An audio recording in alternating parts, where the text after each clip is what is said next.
All right, setting up registration for printing your relief blocks at home. So this is kind of the final version of things, but what you need to do first is you need to cut down your paper to its intended size. So this all depends on your image size. The paper we have here is 25 by 37.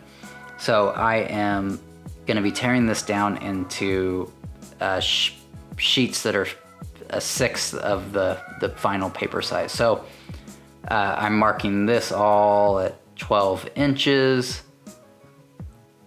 which means I get 3 the long way, and then I'm marking it at halfway here at the 12.5 to get to split those in half afterwards. So I get a total of 6 sheets out of 1 sheet of paper, and that's all based off of my image size and how much border I want. So this is all gonna vary depending on the size of plate you're working with.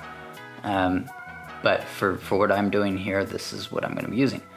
I'm gonna cut this down with a razor blade or scissors or something else that's gonna give me a really straight line, because I need that as a guide to ensure that the paper is falling in the same spot in relation to the plate every single time. This is not quite as important with just a purely black and white image, but it becomes really important when you're working with color and multiple color layers or multiple blocks, because we need to make sure that those line up with one another in the same spot every time, and just really small shifts will really mess with an image's appearance. Kind of creates this blurry version of things where people will refer to it as looking 3D, but it typically just means that some mistakes happened and the image didn't come out the way you planned. So I have my 6 sheets here for my edition. So I could print 6, I could print as many as I want. I'm tearing 6, that's how many I'm printing. You could print more. So I have an 8 by 10 plate, and you can see this little guide where that sheet of paper is what we're looking at for a border. So if I have that there, we have relatively small borders all around, but enough that we can tape this to the jig that we're gonna be making next.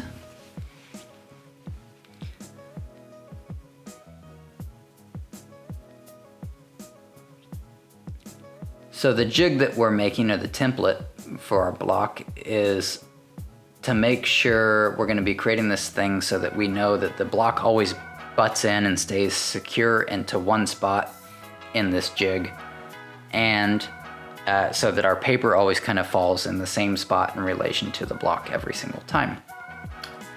So I'm gonna have this jig where I'm able to tape my paper down to the side, and then I kind of flip it back like a door or a window, and then that helps me while I am printing so that the paper doesn't move around. So I have an example of a jig here of how this is gonna kind of work, but this jig, the issue with this is that the wooden one is that it's too tall. So if I was trying to keep the plate in place while I was printing, the jig's gonna get in the way of me applying pressure by hand. And this would be the same for the press as well. So I'm using just a really thin piece of old mat board or museum board, something that won't stick up higher than my block size.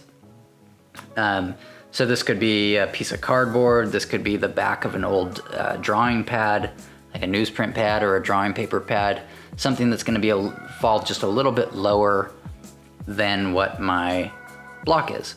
Cardstock could potentially work if it was thick enough. But what I'm doing here is I've measured out 2 inches, and I'm starting with kind of an L-shaped jig similar to what the wood block was like, but then I'm gonna get even more specific here where I know that I have an 8 by 10 block, and so I wanna make something that kind of fits in like a little bit like a puzzle piece.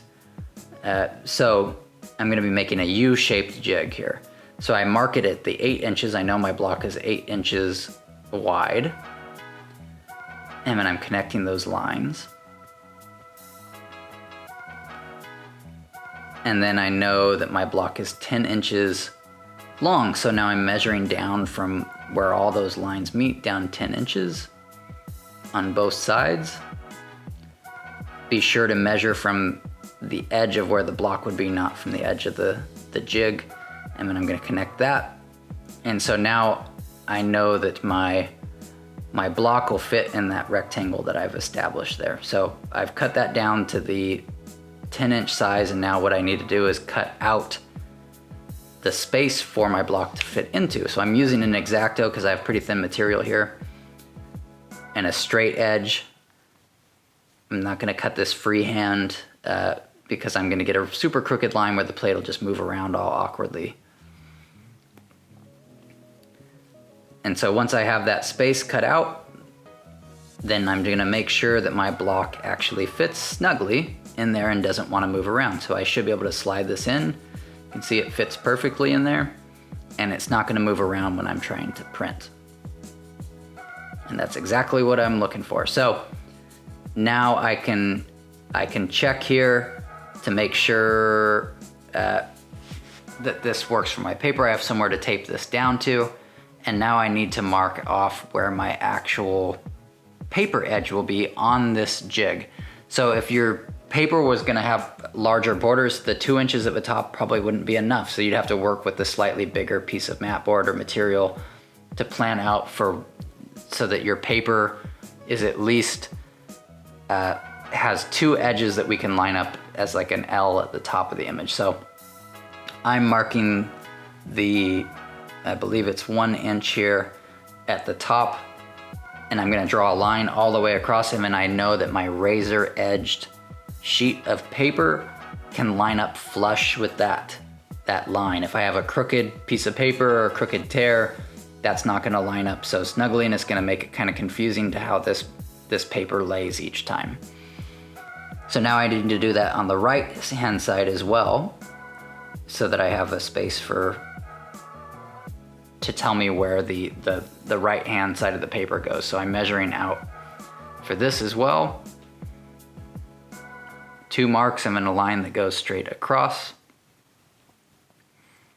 And now I have an L, once I've done that lines up perfectly with the edge of my paper. So the top of my paper and the right side of my paper kind of form on this L, and my block goes underneath. And then I know that when I print on every sheet of paper, which is the same size, that it's gonna line up in the correct spot each time. So I wanna double check that. I have pieces of blue tape here.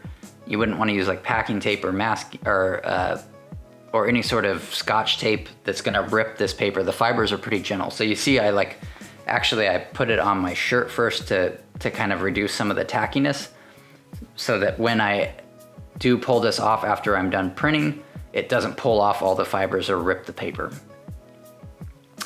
So next video is hand printing your lino cut.